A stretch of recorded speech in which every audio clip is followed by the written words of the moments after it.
Hey guys, so the MCU series continues with Avengers Age of Ultron.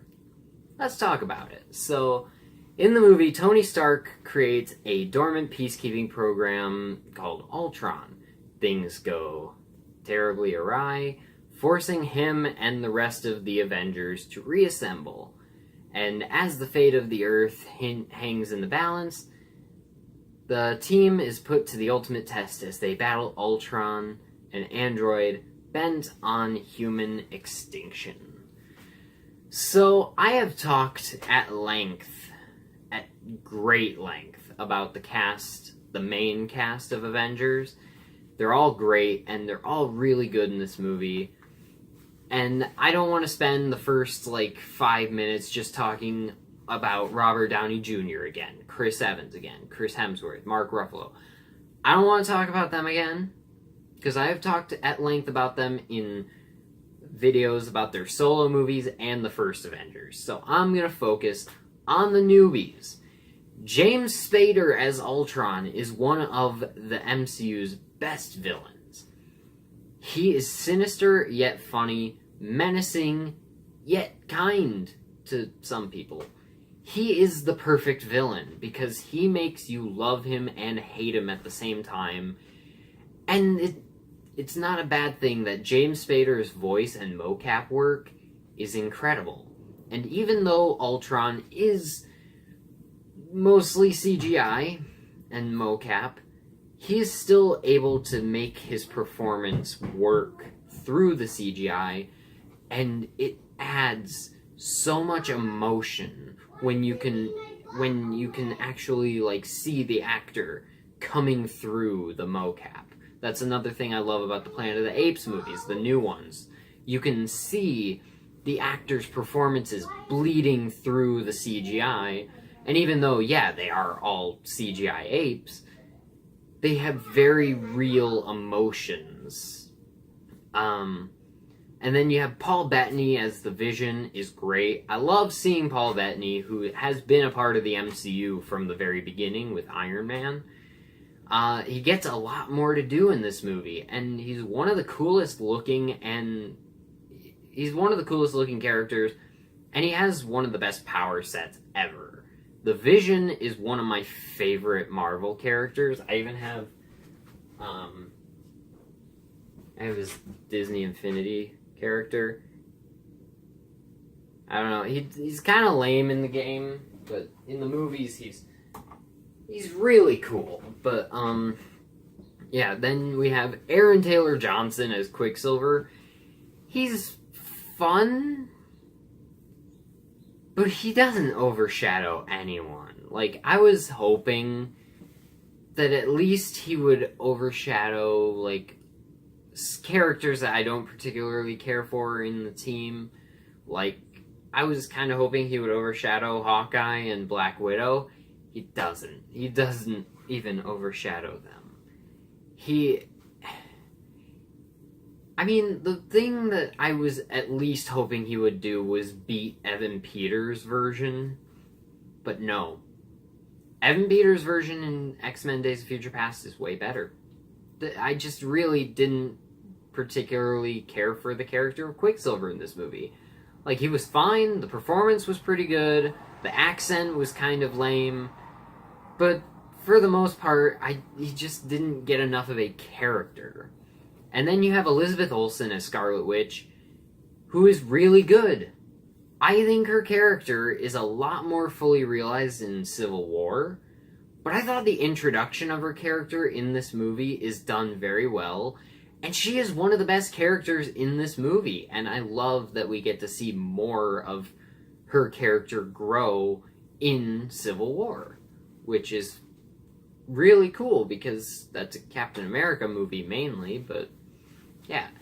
And then, I know I said I didn't want to talk about the main cast of Avengers, but I cannot skip over Jeremy Renner as Hawkeye.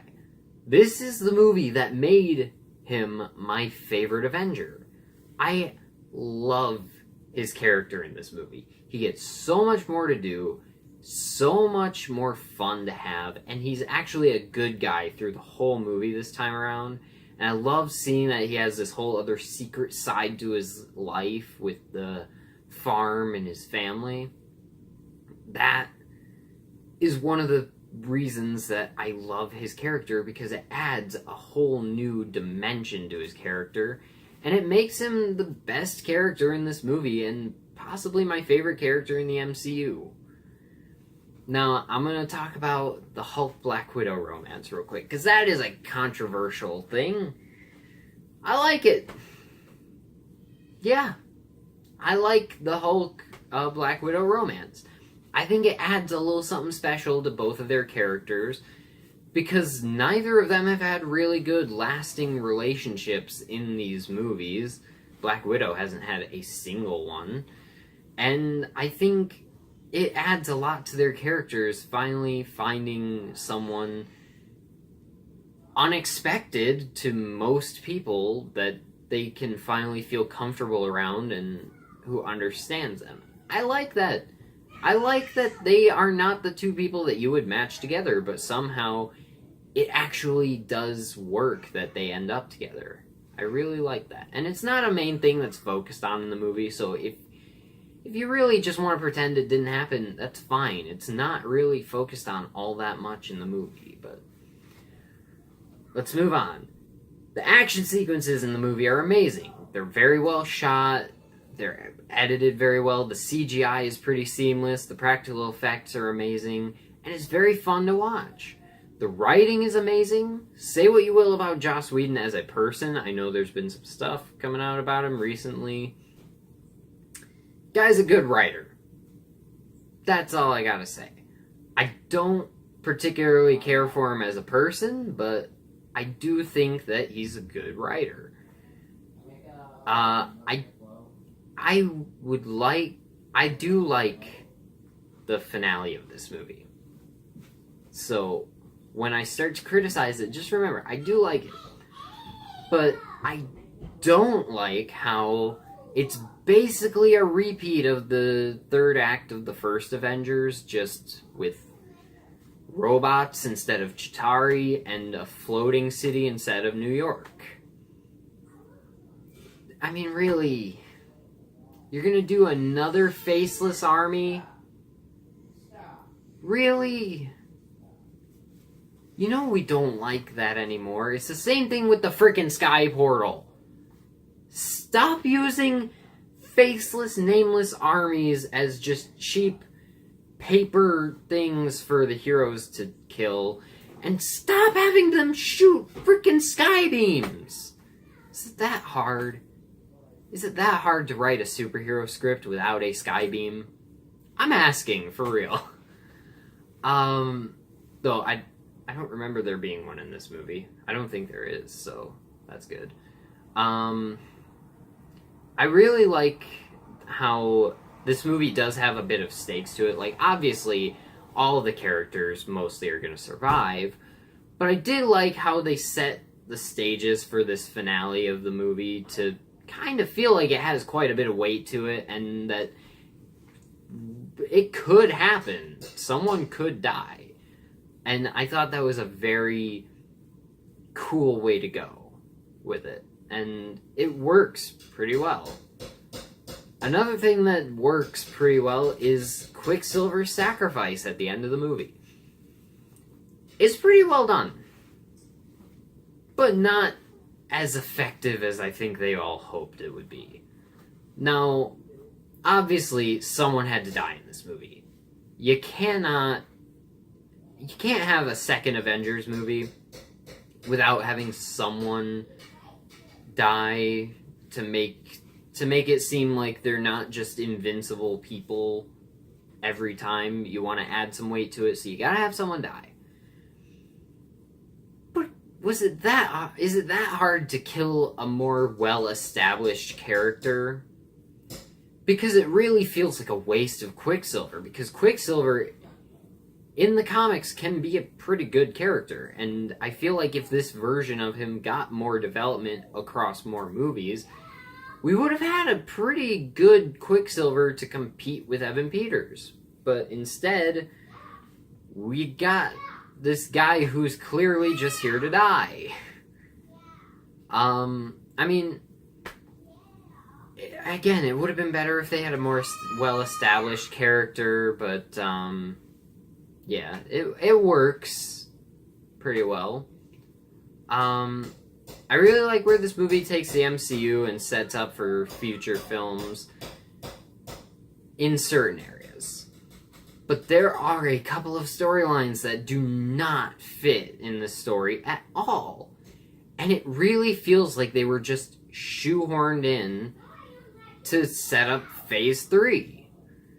And I didn't like that all that much. I felt like it kind of sidelined the story and just brought the movie to a screeching halt just to be like, hey, look at this, we're setting up Thor Ragnarok over here.